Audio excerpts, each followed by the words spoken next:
হিন্দুদের ধর্মাচরণ এবং হিন্দুদের ধর্ম পালনের ক্ষেত্রে যে হিন্দু হোমল্যান্ড তৈরি করে দিয়েছিলেন ডক্টর শ্যামাপ্রসাদ মুখার্জি, নইলে আমাদের আজকে পাকিস্তানে থাকতে হতো, বাংলাদেশে থাকতে হতো। সেখানে আমাদের ধর্মাচরণের ক্ষেত্রে এত বাধা, আমি মনে করি মা সব দেখছেন। পিতৃপক্ষে পুজো উদ্বোধন করেছিলেন হিজাব পরে, 2 ঘন্টার মেঘ ভাঙা বৃষ্টিতে মা দুর্গা বুঝিয়ে দিয়েছিলেন আমি কত বড় শক্তিশালী। আপনারা আমাদের ধর্মাচরণে বাধা দিচ্ছেন, ভাইদের বাধা দিচ্ছেন, সমস্ত কার্যকর্তাদেরকে আয়োজকদেরকে বাধা দিচ্ছেন। একজন দেখছেন, ইনি তার বিচার করবেন। বাসন্তীর উপচরিতে সর্বশত্রু বিনাশিনী রূপম দেহি জয়ং দেহি যশো দেহি ঋষজহি। মা আপনার এই অস্ত্রগুলো দেন, অভয়া থেকে দুর্গাপুর আইকিউ সিটি আমরা যাতে ধর্ষকদের শেষ করতে পারি, এটাই হোক মায়ের কাছে আমাদের প্রার্থনা। আর জাস্টিস ফর আরজি করকে ভুলিয়ে দেওয়া যাবে না, যত নাটকবাজি করেন না কেন।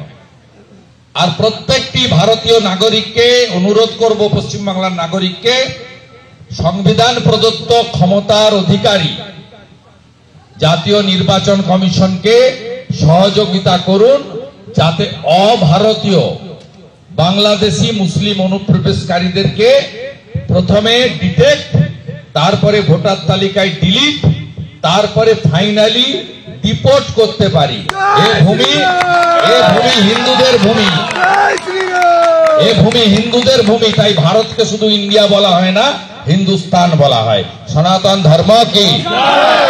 শুধু যদি আমরা ডায়মন্ড ছকের কথা দেখি, যেটা পশ্চিমবঙ্গের রোল মডেল, 2002 সালে ভোটার ছিল 10,54,000। আজকে ভোটার লিস্টের যে চেহারা, তাতে প্রায় 19 লক্ষের কাছাকাছি এখানকার ভোটার পৌঁছে গেছে। সারা রাজ্যে যদি জনসংখ্যার বৃদ্ধি দেখা যায়, সেটা 4%। ডায়মন্ড হারবার এবং জয়নগরে এই বৃদ্ধির হার হচ্ছে 8%। 2002 সালে হিন্দু ভোটারের সংখ্যা ছিল 7 লক্ষ। 2025 সালে হিন্দু ভোটারের সংখ্যা হচ্ছে 11 লক্ষ। 2002 সালে মুসলিম ভোটারের সংখ্যা ছিল 3,40,000। আজকে মুসলিম ভোটারের সংখ্যা হচ্ছে 8 লক্ষ। ডায়মন্ড হারবার লোকসভা কেন্দ্রে 128% গ্রোথ হয়েছে মুসলিম ভোটারদের ডায়মন্ড হারবার কেন্দ্রে। ডায়মন্ড হারবার এবং জয়নগর এই দুটো কেন্দ্রকে পরিকল্পিতভাবে মুসলিম মেজরিটি বানিয়ে দেবার চেষ্টা হয়েছে।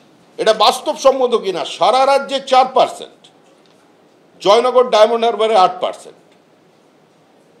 এটা স্বাভাবিক গ্রোথ। এখানে রোহিঙ্গা নেই, বাংলাদেশি অনুপ্রবেশকারী নেই। বামপন্থী যারা এতদিন সিপিআইএমকে ভোট দিয়েছিলেন, আমরা বিশ্বাস করি, আমরা আবেদন করছি তাদের কাছে, কংগ্রেসের কর্মীদের কাছে, এবং যারা ঘামরক্ত ঝরিয়ে মমতা বন্দ্যোপাধ্যায়কে প্রতিষ্ঠিত করেছেন পশ্চিমবঙ্গের মাটিতে, তাদের কাছেও, যে আজকে একটা রাজ্য ধ্বংস হয়ে যা গেছে প্রায়, যদি শেষ রক্ষা করবার ব্যবস্থা থাকে, কোনো চান, তাহলে অন্তত এই নির্বাচনে কিছুদিনের জন্য বুকে পাথর রেখে হলেও বাঁ হাতে বোতামটা টিপে দিন, তারপর দেখা যাবে।